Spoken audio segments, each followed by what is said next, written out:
Just take a look at him. It is not looking good. Donald Trump's physical and mental health continues to rapidly deteriorate. In just the past 48 hours, you've seen him with his face drooping as he's uncontrollably called state regime media, which calls itself Fox. And when they were asking him questions about Iran, he was asking Dana Perino if she remembers the time they had lunch together many years ago and how beautiful you look. And I'm going to get canceled because I say how attractive you are. Remember earlier this week, Donald Trump was standing next to Markwayne Mullin and his hand just kept on spasming and he couldn't even stand up straight as he was bobbing left to right. And then there was the incident where Donald Trump imagined negotiating with a Sharpie maker for $5 signature pens at a cabinet meeting that looked more like a deranged and dystopian version of the worst unwatchable season of The Apprentice. Trump told a lengthy story. About 5 minutes, he told this story about negotiating over the price of Sharpie pens. The company that he was talking about says it has no record of any such conversation and they have no clue what he was talking about. Donald Trump spent 5 minutes of a cabinet meeting on Thursday boasting of his thrift with a story about negotiating for $5 personalized Sharpies. The company that makes the permanent markers said the exchange never happened at all.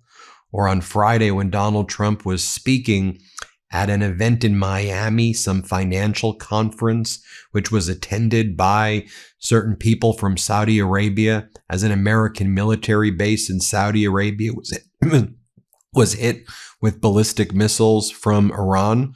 Donald Trump was at this conference saying they have to open up the Strait of Trump.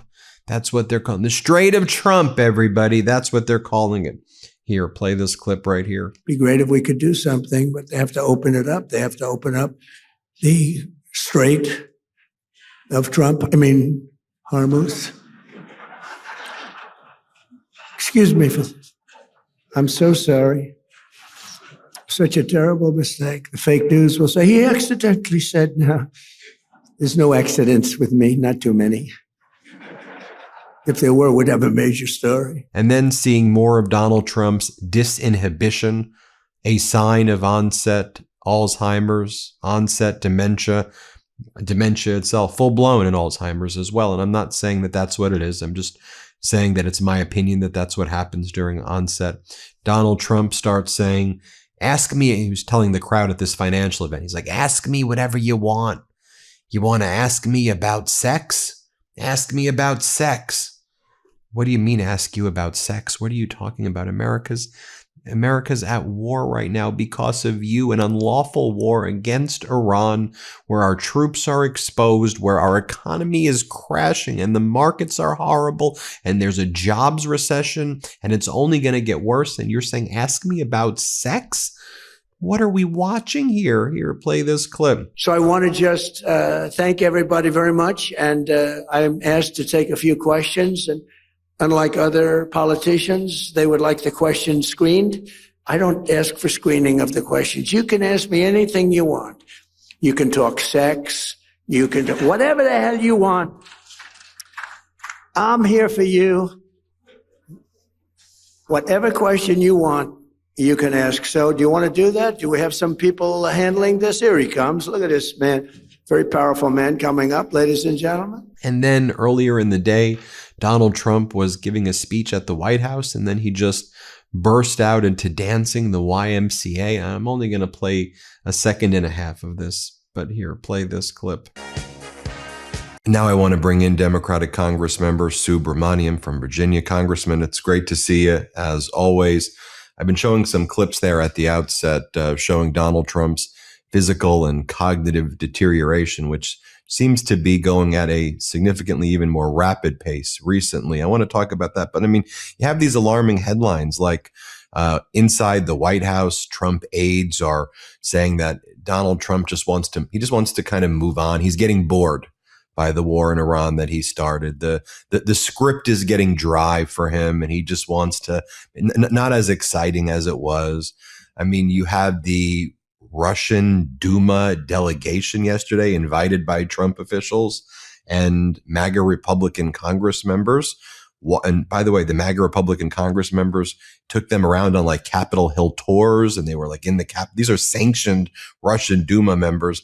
And then they left with gifts of socks with Donald Trump's face on it. This whole thing, I don't even know what freaking timeline I'm in. I mean, you had yesterday Donald Trump claiming that Iran shot missiles at Ireland. Then he corrected himself and said an island, but said they go 2,500 miles per hour. So here, just play a brief clip of this, Alti.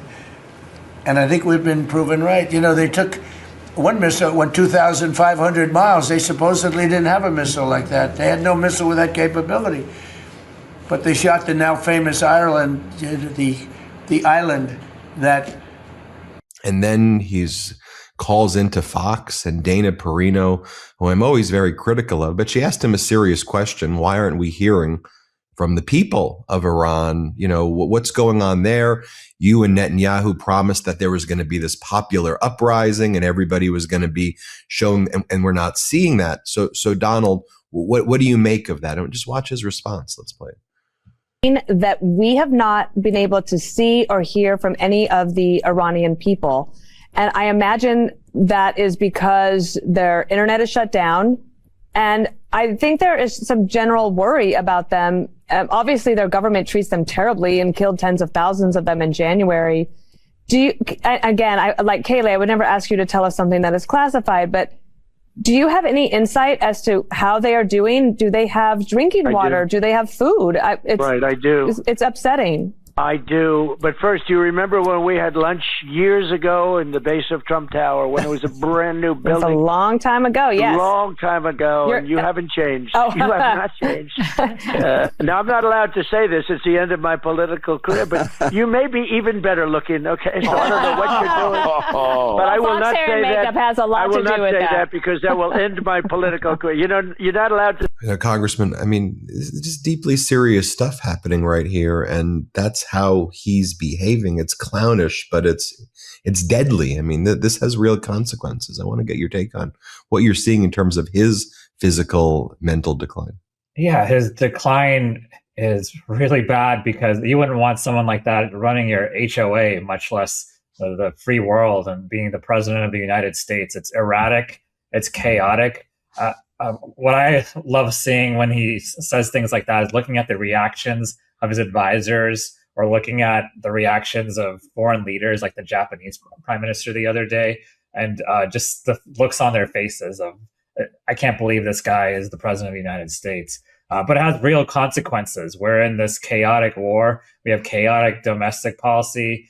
There's this shutdown. That's a lot of it is because of chaos from ICE following Trump's orders. And so how erratic he is, sometimes it gets a good chuckle, but it's really serious in the sense that it's hurting our country every single day. What's the vibe on Capitol Hill about that? I mean, do Republicans kind of privately, talk about, how bad mentally and physically it's getting? I mean, is it just kind of a known thing at this point that, he's somebody who is clearly in this rapid decline? What's the sense of it? I mean, I saw MAGA Mike Johnson at the Republican Congressional Campaign Committee event had to make up an award for him. And it literally looked, I don't know how to describe it, but I felt I was truly watching something like in a hospice care situation where the nurse was trying to help the patient remember the days where they may have gotten awards. Hey, I got an award for you. It's called the You're the Best Award, everybody. And I'm like, what are we doing here? So what's the vibe?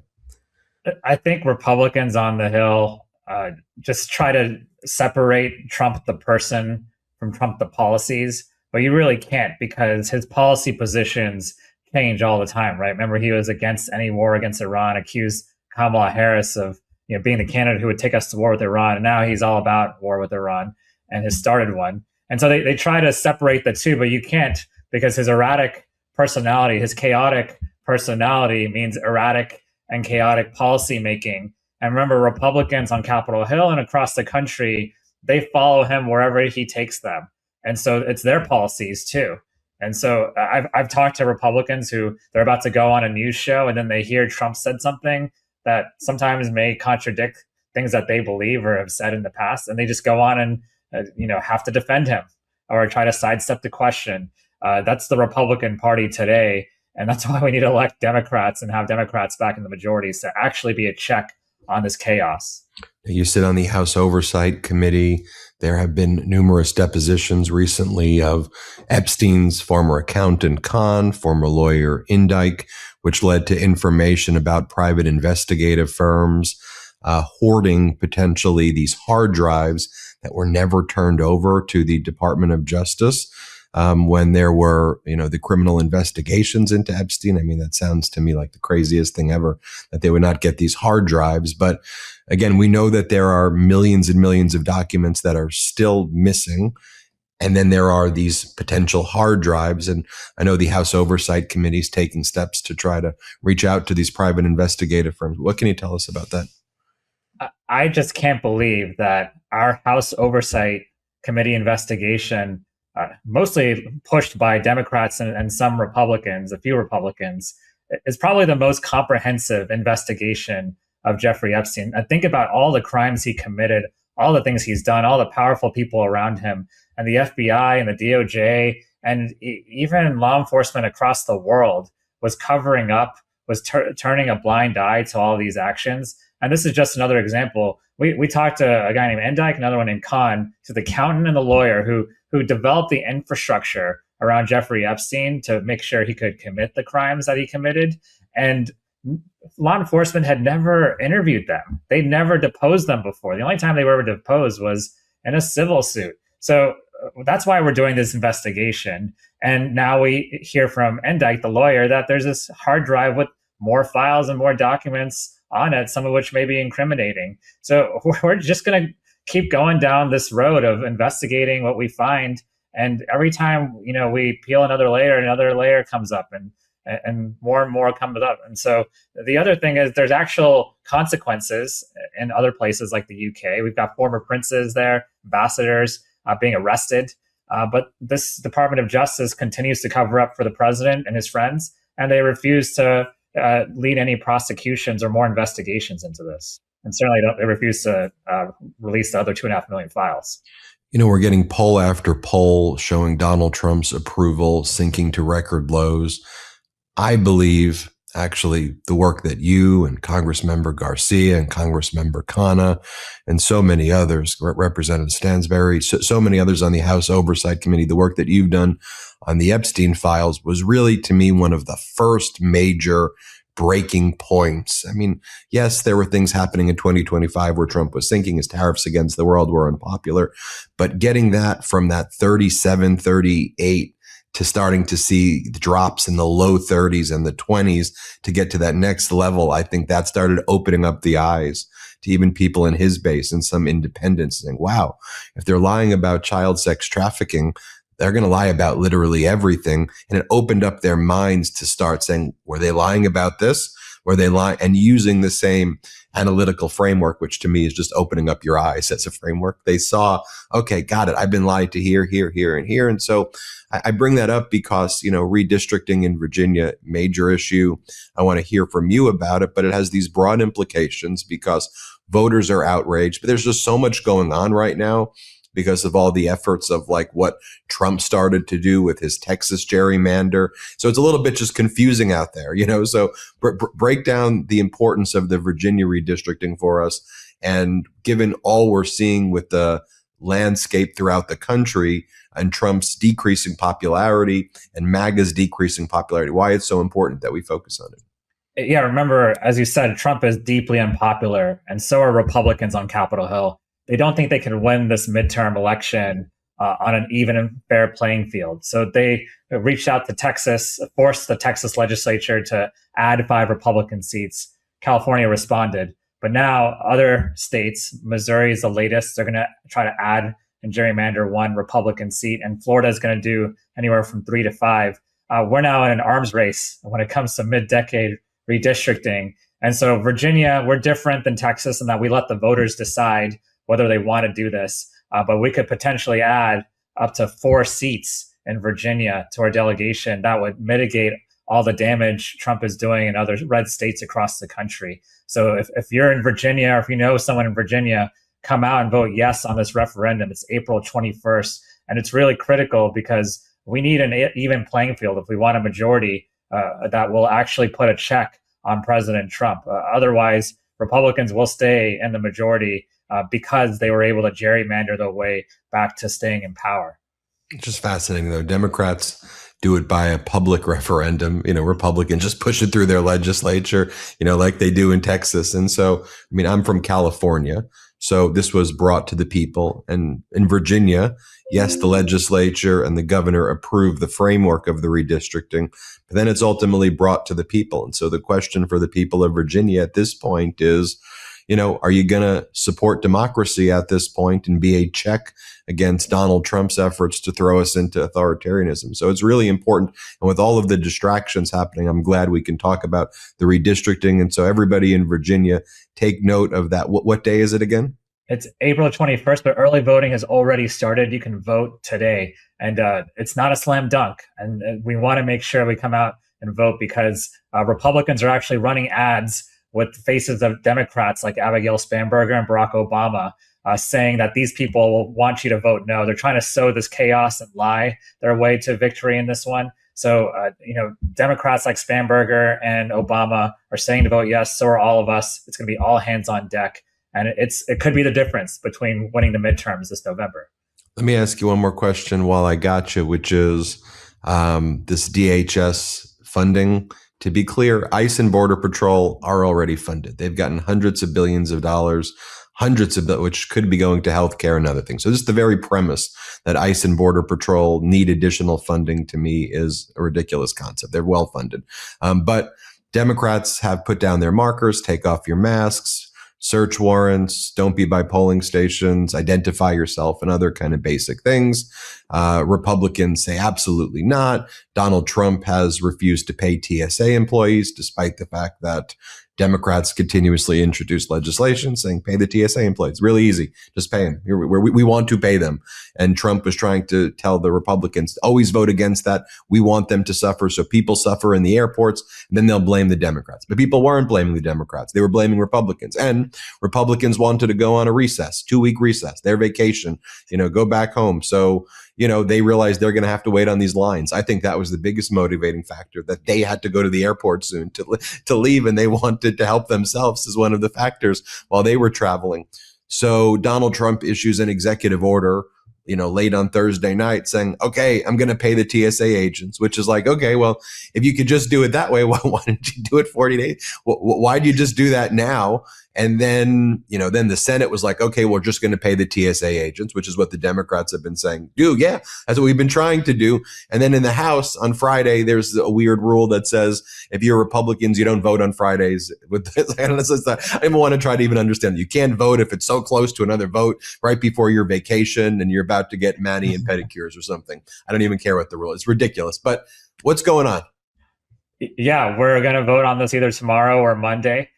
This is the Democratic proposal. Basically, we're not going to fund any more of ICE's brutality. We're not going to give them another dime until they change their tactics and agree to our terms, very reasonable terms that have been very clear from the start. So we put forward this alternative proposal 6 weeks ago. Let's fund everything else, even on border protection.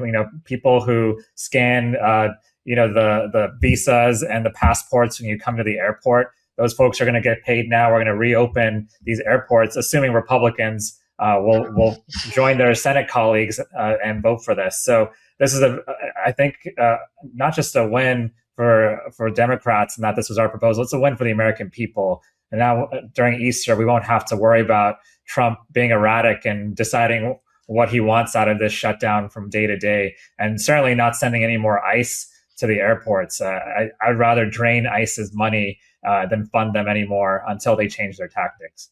Congressman Subramanyam, thanks for joining us as always. Thank you. Everybody hit subscribe. Let's get to 7 million subscribers. And remember, Virginia, that voting begins on the redistricting plan. Don't be deceived by all of the lies out there that the MAGAs are spewing. Listen to what Congressman Subramanyam had to say, and appreciate you. Thanks for watching.